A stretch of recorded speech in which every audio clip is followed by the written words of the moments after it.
Fala pessoal, sejam bem-vindos, começando mais um vídeo com muitas informações importantes. Mas antes, eu peço para que você se inscreva no canal, deixe o seu like e compartilhe o vídeo com o máximo de pessoas. Giro na tela e notícias a seguir.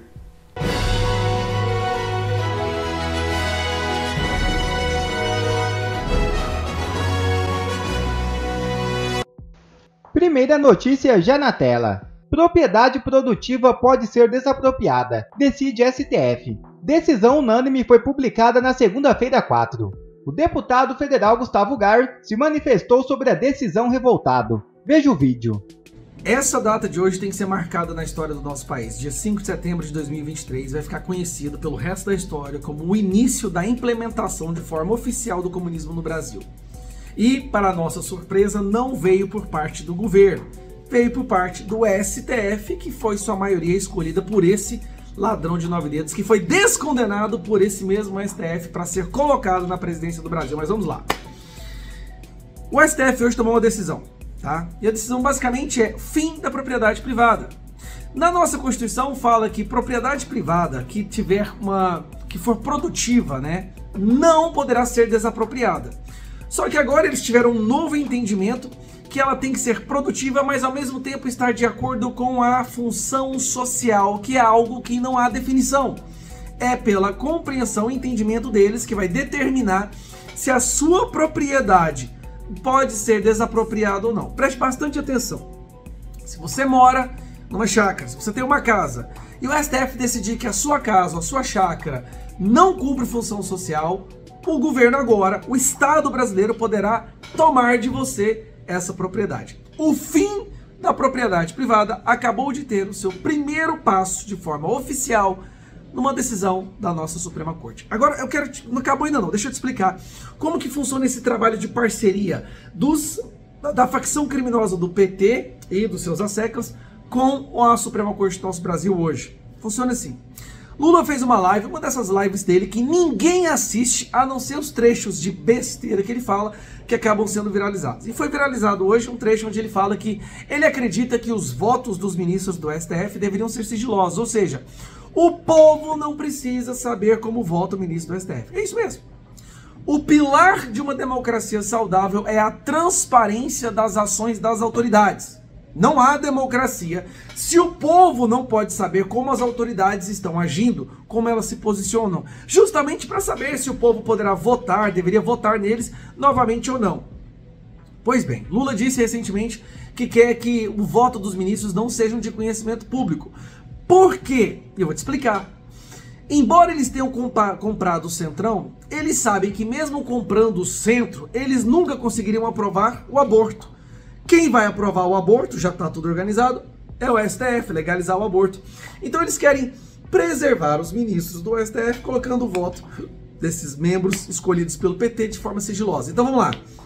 O que o STF está fazendo até agora? Eles vão aprovar o aborto, acabaram de aprovar o retorno do imposto sindical, que os deputados anularam através de todo o processo, de todo o rito legal aqui no Congresso. Querem aprovar e já estão aprovando, legalizando as drogas, né? O marco temporal que nós votamos aqui, ou seja, vão entregar o Brasil para os índios, ou seja, qualquer índio que chegar na sua chácara, na sua casa e falar, ó, esse território, essa casa aqui é dos meus antepassados, esse território aqui é dos meus antepassados, aquela propriedade basicamente passa a ser dele e você tem que sair correndo de lá. E agora, o fim da propriedade privada, através do entendimento do ministro Edson Fachin, que diz o seguinte: mesmo que a propriedade seja produtiva, se ela não estiver dentro da função social, ela pode ser desapropriada. Meu amigo, deixa eu te explicar uma coisa. Esse é o fim da propriedade privada. Talvez a coisa mais absurda que o STF tomou decisão agora esse ano, mais do que a legalização das drogas, o imposto sindical, é a relativização da propriedade privada. E eles acabaram de fazer isso. Então nós temos duas frentes para implementar o comunismo no Brasil.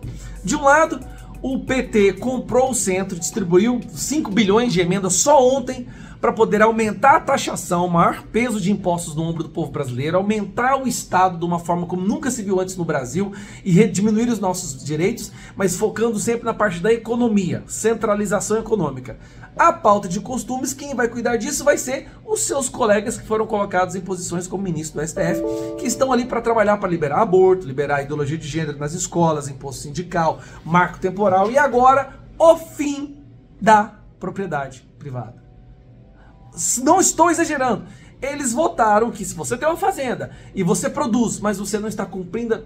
Para mim, o que é função social, na minha opinião, é produzir algo que possa entrar no mercado e virar comida ou benefício para a população. Se a pessoa planta laranja, se ela planta banana, se ela planta sei lá o que, cana, ela está cumprindo a função social, porque aquilo tudo vai chegar na mesa do consumidor, vai se transformar em alguma forma de produto ou serviço para o consumidor, para o povo brasileiro.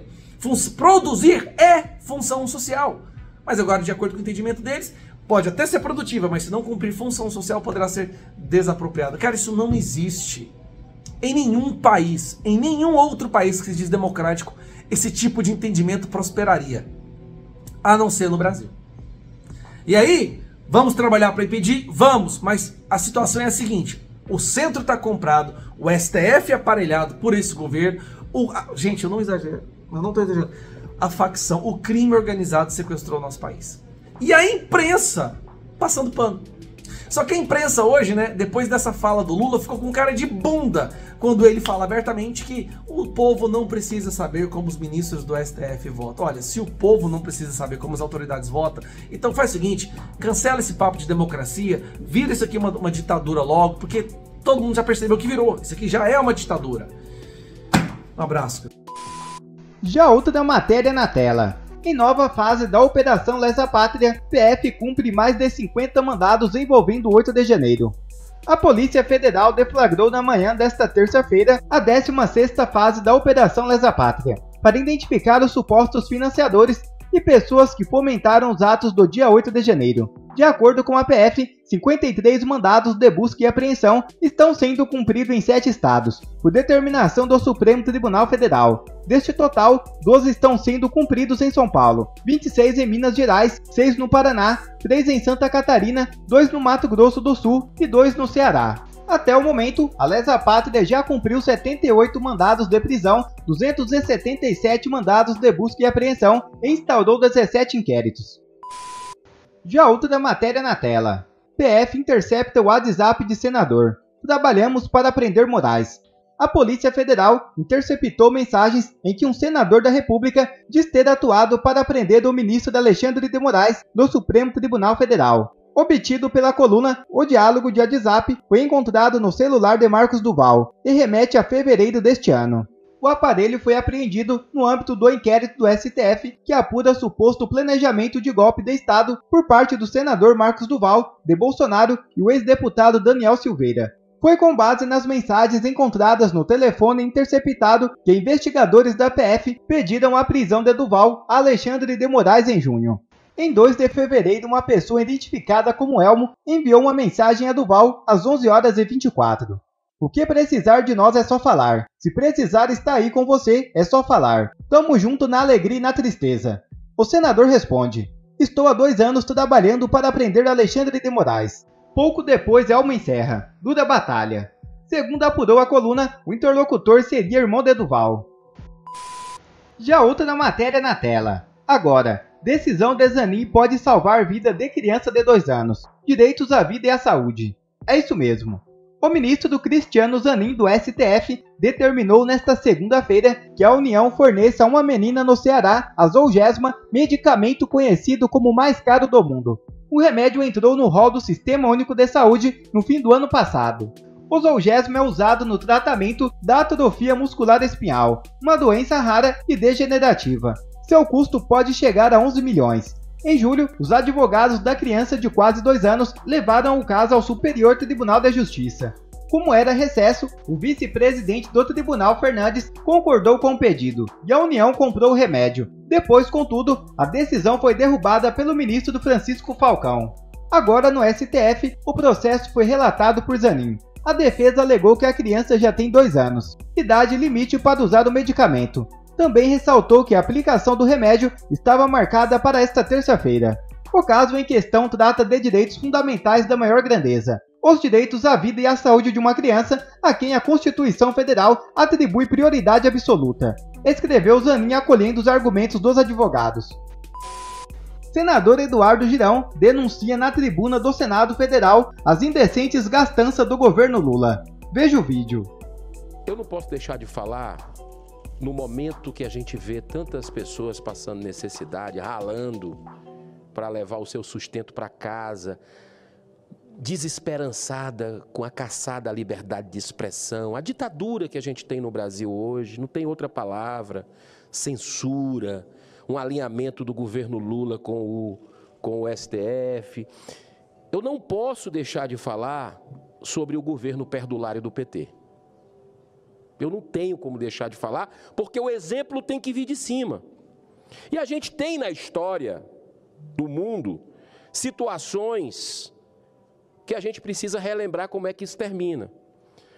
Em 1789, às vésperas da Revolução Francesa, a França era governada há séculos por uma monarquia absolutista, que entra em colapso durante o reinado de Luís XVI. Enquanto a realeza e toda a sua corte vivia na maior opulência, com luxo, desperdício, o povo passava fome. Uma situação muito parecida com a atualidade do Brasil. Enquanto 21 milhões de famílias necessitam de alguma ajuda do governo para sobreviver, o presidente Lula, já falei aqui algumas vezes, mas tem que lembrar porque ele está em viagem novamente, Lula e sua corte de ministros usam e abusam da gastança desenfreada com o dinheiro do pagador de impostos, do seu suor.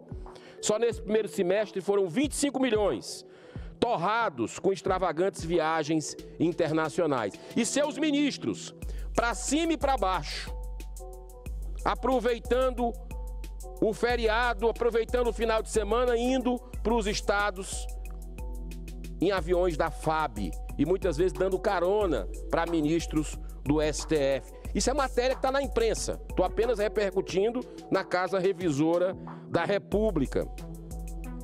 Apenas nesse primeiro semestre já foi gerado um rombo de 45 bilhões, B de bola e de índio, de reais nas contas públicas. O devaneio é tão grande que entre uma viagem e outra, um passeio e outro, a primeira-dama requisitou 50 policiais federais apenas para fazer a sua segurança pessoal. Enquanto isso, o governo do Ceará, da Terra da Luz, que eu tive a bênção de nascer e de estar aqui representando um povo trabalhador, honesto,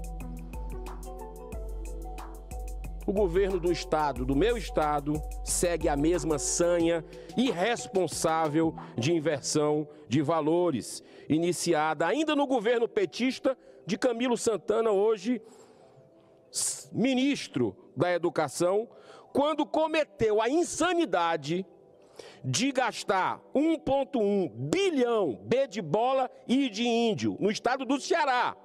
1,1 bilhão em propaganda e publicidade. Mas agora, somente de janeiro para cá, os cearenses pagaram mais de 10 milhões de reais com jatinhos e helicópteros para a comodidade dos novos gestores. Estado rico é outra coisa, né, senadora Damares? Eu não vou nem falar do aquário, um aquário sem peixe, que só tem um esqueleto lá, não vai terminar. Dinheiro jogado fora, por gestão ruim. Gestão ruim.